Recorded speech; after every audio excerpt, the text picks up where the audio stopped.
हमें लेने आई है। नमस्कार दोस्तों, क्या आपने कभी अपनी ही मौत की खबर सुनी है?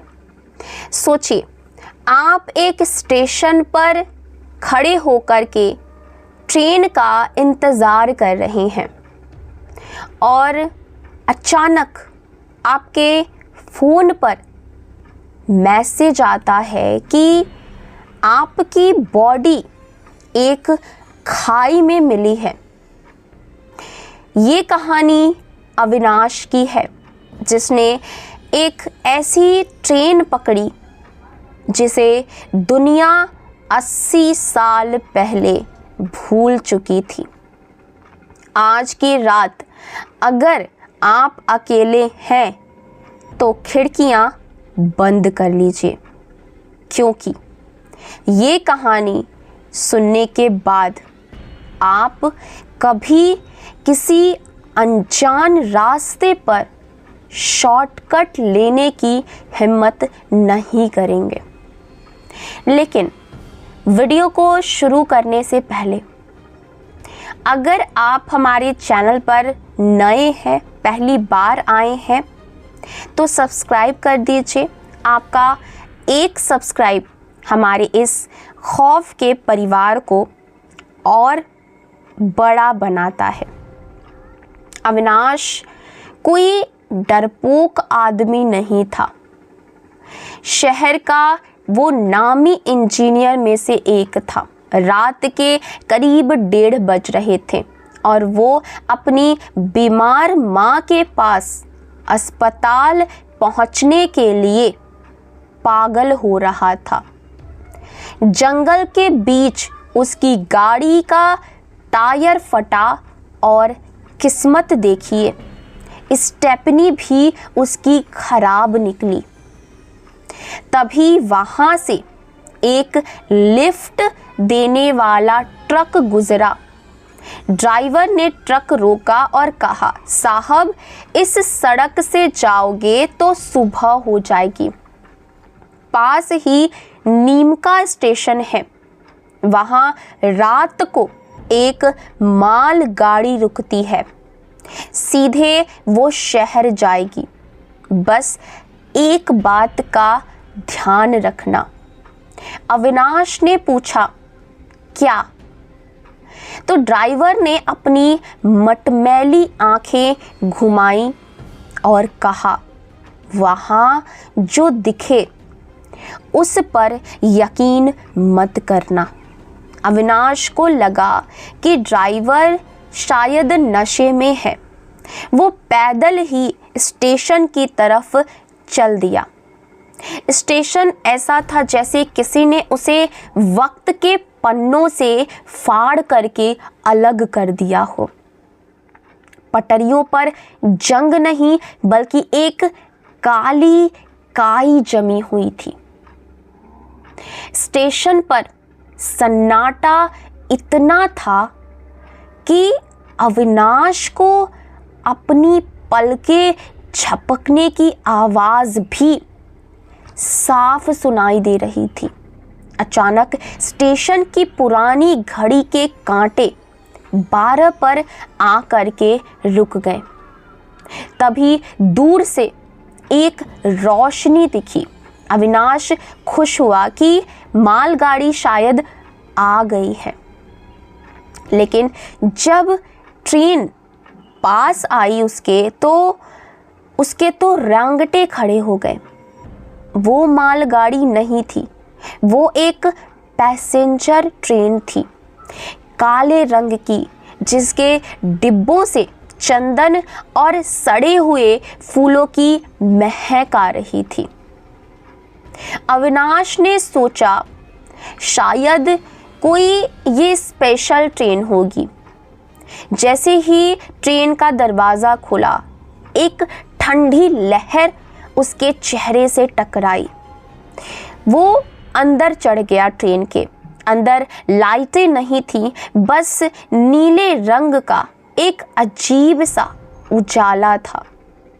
डिब्बे में लोग बैठे थे, लेकिन कोई भी हिल नहीं रहा था। सबके सिर नीचे की तरफ झुके हुए थे।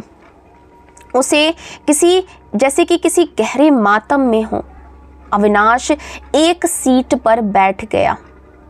उसके बगल में एक बुढ़िया बैठी थी। उसने गौर किया, बुढ़िया के पैरों के पंजे पीछे की तरफ मुड़े हुए थे। अविनाश का पसीना छूटने लगा। उसने उठना चाहा, पर उसे लगा जैसे सीट ने उसे जकड़ लिया हो। तभी ट्रेन के फर्श पर पानी फैलने लगा, पर वो पानी नहीं था। वो लाल कलर का कुछ गाढ़ा और काला तरल पदार्थ था। खिड़की के बाहर देखा उसने तो वहाँ अब पटरी नहीं थी, ट्रेन हवा में तैर रही थी और नीचे हजारों जलती हुई चिताएं दिख रही थी। अचानक उसका फोन बजा। अस्पताल से फोन था। उसकी पत्नी चिल्ला रही थी, अविनाश, पुलिस का फोन आया था। तुम्हारी गाड़ी नीमका स्टेशन के पास खाई में मिली है। डॉक्टर्स कह रहे हैं कि तुम्हारी मौत हो चुकी है 2 घंटे पहले ही। अविनाश का गला सूख गया। उसने अपने हाथ देखे। उसके नाखूनों के पास की खाल नीली पड़ रही थी। उसने पास बैठी बुढ़िया की तरफ देखा। बुढ़िया ने अपना सिर धीरे से उठाया। उसके चेहरे पर मांस नहीं था, बस एक सफ़ेद खोपड़ी थी जो मुस्कुरा रही थी। उसने कहा, बेटा, मालगाड़ी तो सुबह आएगी, हम तो तुम्हें लेने आए हैं। अविनाश ने चीखने की कोशिश करी, लेकिन उसके मुंह से आवाज़ नहीं निकली, बल्कि काली राख निकलने लगी।